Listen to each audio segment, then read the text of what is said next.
बस तू था भी तू, है भी तू, होगा भी तू ही।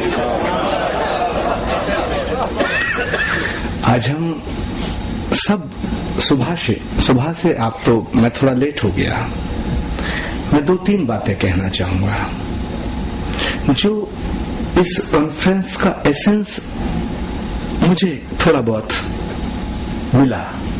मेरी खुशकिस्मती है कि मैं उस किताब का जिक्र मैं सुनता रहा जो केवल एक किताब नहीं है बल्कि जिंदगी की फिलॉसफी है। नहजुल बलागा मुझे आज समझ में आया। मैं ये कोई तकरीर करने आपके बीच में नहीं आया हूं। मुझे ऐसा लगता है कि हजरत अली ने अपनी जिंदगी में जो उस वक्त सोच लिया वो आज बिल्कुल आप पैमाना लेके देखिए जिंदगी पे फिट बैठता है। ये कितनी बड़ी बात है। मैं आपसे पूछना चाहता हूं इस तकनीकी युग में, इस टेक्नोलॉजी के पीरियड में, कि आप कल तक का भी नहीं बता सकते और कल का छोड़ो एक पल का नहीं बता सकते। और मौलाए कायनात हजरत अली ने सैकड़ों साल बाद जो सोचा उस समय वो आज हो रहा है। क्या हो रहा है? उनकी एक बात में जो मुझे पता चली, जिस पर मैं फिदा हो गया, कि जिस समय उनको खंजर मारा गया तो नमाज में थे, और जिस समय खंजर मारने वाले इब्ने मुल्जिम को लोगों ने पकड़ लिया तो उन्होंने देखा कि उसके चेहरे पे बदहवासी है और होंठ सूखे हुए हैं। कितना बड़ा मैसेज है ये कि जिस इंसान को मालूम हो कि तेरी जिंदगी खत्म करने वाला ये है, उस इंसान का ज़र्फ देखिए, धीरज देखिए, हौसला देखिए और कलेजा और मर्तबा देखिए कि उसने कहा कि इसे शरबत पिला दो, लगता है इसे प्यास लगी है रमजान से, रोजे से। ये कोई आम बात नहीं है। ये सुनने में छोटी लगेगी, मैं भी कह के चला जाऊंगा। इस पर सोचना। अभी ये जो बात हो रही थी कि इसको हम सुबह से शाम तक हम बैठे लेके क्या जा रहे हैं, तो मुझे ऐसा लगता है कि उनका ये मैसेज है कि एक तो जो आपको नुकसान भी पहुंचा रहा है उसको भी कोई कारण होंगे। वो क्यों पहुंचा रहा है? क्या ऐसा ही है जो दिख रहा है? उसके पीछे क्या है? इसकी भी पहचान होनी चाहिए। आज का जो हालात है, जो मैं समझ पाया हूं, जिस तरह हमारे यहां राजा दशरथ के बेटे राम जब भगवान बने, जब उन्होंने शबरी के झूठे बेर खाए, उसकी कुटिया में गए और बजरंग बली हनुमान जी उनके साथ रहे। राजा दशरथ के बेटे राम भगवान ना होते अगर बजरंग बली ना होते, और माफ करना इस्लाम दुनिया में न फैलता जो मौला अली ना होते। मैं ये बिल्कुल बेबाकी से कहना चाहता हूं। कोई फतवा दे तो दे, क्योंकि जब जिसका मर्तबा इस कदर ऊंचा हो उस पर बात की जाए तो फिर दिल की बात की जाए, आत्मा से बात की जाए। तो मैं ऐसा मानता हूं कि जिस इस्लाम की बुनियाद में मौला अली हैं, तो उनका इस्लाम कैसा है? तो इस्लाम जैसा दिख रहा है और जो इस्लाम की जो उसका जो इंटरप्रिटेशन किया जा रहा है, जो परिभाषा की जा रही है। अभी मौलाना कल्बे सादिक जब बोल रहे थे, डॉक्टर कल्बे सादिक, तो बड़ी अच्छी बात लग रही थी जो मौलवियों पे बोल रहे थे। इसका मतलब इस्लाम को जो मौला अली जिन्होंने उसकी बुनियाद में है और वो बताया कुछ और जा रहा है। मैं ऐसा मानता हूं कि वो इस्लाम जिसमें मौला अली है, वो इस्लाम की बुनियाद में मोहब्बत है। वो इस्लाम की बुनियाद में उस इस्लाम की मोहब्बत है, कुर्बत है, खिदमत है, तभी इबादत बनती है। तभी इबादत बनती है। इबादत ऐसे नहीं बन जाती, वो दिखावा होगा। नमाज पढ़ने अगर किसी को आ जाए उसे इबादत नहीं कहते साहब, मौला की नजरिए से जो मैं समझ पाया हूं। जब तक उसमें कुर्बत ना हो, जब तक उसमें मोहब्बत ना हो, जब तक उसमें खिदमत ना हो, तो 3 चीज का मैसेज देता है, ये संदेश है उनका। और अफसोस के साथ मैं कहना चाहता हूं कि जिस इस्लाम की बुनियाद में मोहब्बत हो, कुर्बत हो, खिदमत हो, उस इस्लाम के मानने वाला आतंकवादी हो सकता है क्या?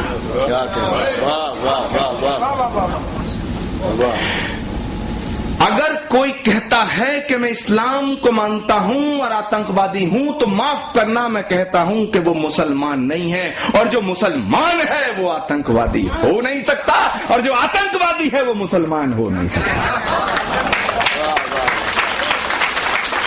जो आतंकवादी है वो मुसलमान नहीं हो सकता, और जो मुसलमान है वो आतंकवादी नहीं हो सकता।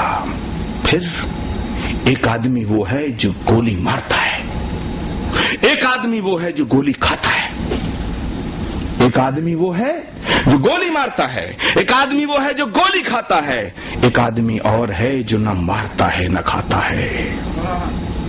ये गौर करने में सब आपके सामने कहना चाहता हूं। पूरी दुनिया की सियासत, एक आदमी वो है जो गोली मारता है, एक आदमी वो है जो गोली खाता है, एक आदमी और है जो गोली मारता है न खाता है। ये तीसरा कौन है? फिर भी दुनिया की सियासत मौन है। ये तीसरा कौन है जो हमारी जिंदगी से खेल रहा है? इस पे भी विचार होना चाहिए, और शायद इस किताब में इसका भी जिक्र कहीं ना कहीं जरूर मिलेगा। मैं एक बात और कहना चाहता हूं कि किसी चित्रकार से कहो कि हम तुझे बड़ी मोहब्बत करते हैं लेकिन तेरे चित्रों से नफरत करते हैं, तो क्या वो चित्रकार तुम्हें कभी प्यार कर पाएगा? किसी शायर से कहो कि हम तुझे मोहब्बत करते हैं, तेरी गजलों से नफरत करते हैं, तो क्या उस शायर के नजदीक कभी पहुंच पाओगे? किसी माली से कहो हम तुझसे मोहब्बत करते हैं, तेरे इस बगीचे को प्यार नहीं करते, क्या उस माली को कभी पहुंच पाओगे उसके नजदीक? तो अगर कोई ये कहता है कि मैं परवरदिगार से मोहब्बत करता हूं, उसके नबी से मोहब्बत नहीं करता, तो क्या इबादत कबूल होगी? अगर कोई कहता है कि मैं अल्लाह ताला से, ईश्वर से प्रेम करता हूं लेकिन उसके पैगंबर से, उसके रहनुमा से, उसके मैसेंजर से, उसके नबी से मोहब्बत नहीं करता, तो क्या वो इबादत कबूल होगी? और अगर कोई कहता है कि मैं खुदा से भी मोहब्बत करता हूं, उसके नबी से भी मोहब्बत करता हूं, लेकिन उसका नबी जिसे अपनी जिंदगी से ज्यादा मोहब्बत करता है उससे मोहब्बत नहीं करता, तो क्या तेरी इबादत कबूल होगी? कहते हो कि हम खुदा से मोहब्बत करते हैं, उसका नबी से मोहब्बत करते हैं, लेकिन उसका नबी जिससे मोहब्बत करता है उसे नहीं मानते, क्या तुम्हारी इबादत कबूल होगी? मैं समझता हूं नहीं होगी।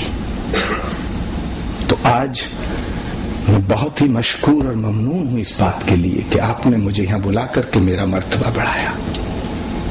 मुझे आपने बुलाया, ये करम नहीं तो क्या है, मेरा मर्तबा बढ़ाया, ये करम नहीं तो क्या है। मैंने आप पे आके करम नहीं किया है, आपने मुझे बुला के मेरी इज्जत अफजाई की है। मैं 2 मिसरे पढ़ना चाहता हूं तरन्नुम से।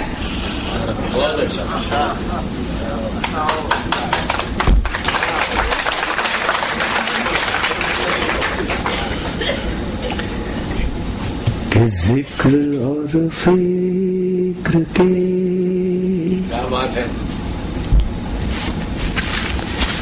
कि जिक्र और फिक्र के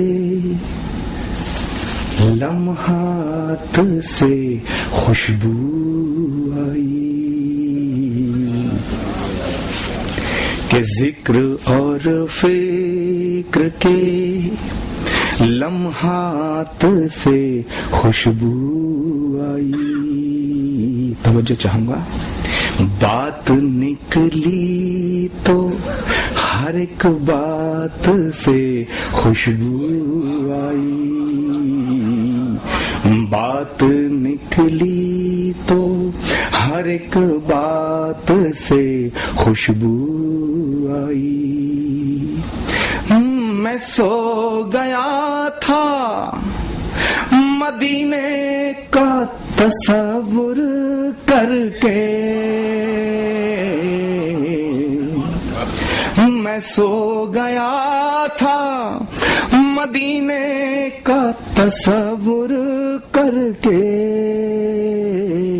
तमाम रात मेरी जात से खुशबू आई, तमाम रात कि मैं सो गया था मदीने का तस्वुर करके,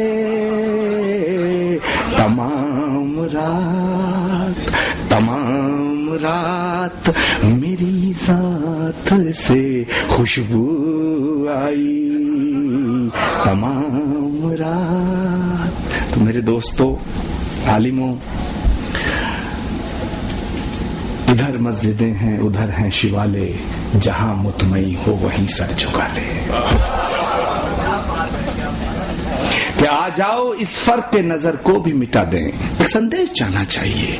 असली हिंदुस्तान ये है जहां मौला की याद में उनकी किताब के ऊपर एक कॉन्फ्रेंस हो और एक हिंदू धर्म आचार्य को बुलाया जाए। ये असली तस्वीर है साहब।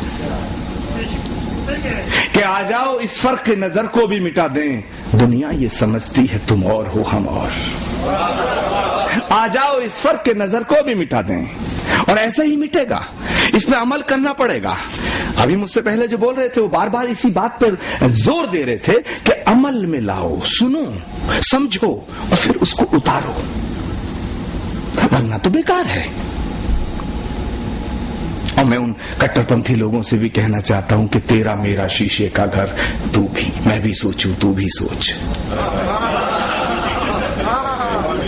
ये मेरा मैसेज, मेरी गुजारिश है, मेरे जो भी जज्बात हैं मैं आपके बीच में कह के जाना चाहता हूं कि तेरा मेरा शीशे का घर, मैं भी सोचूं, तू भी सोच, और फिर दोनों के हाथ में पत्थर, मैं भी सोचूं, तू भी सोच।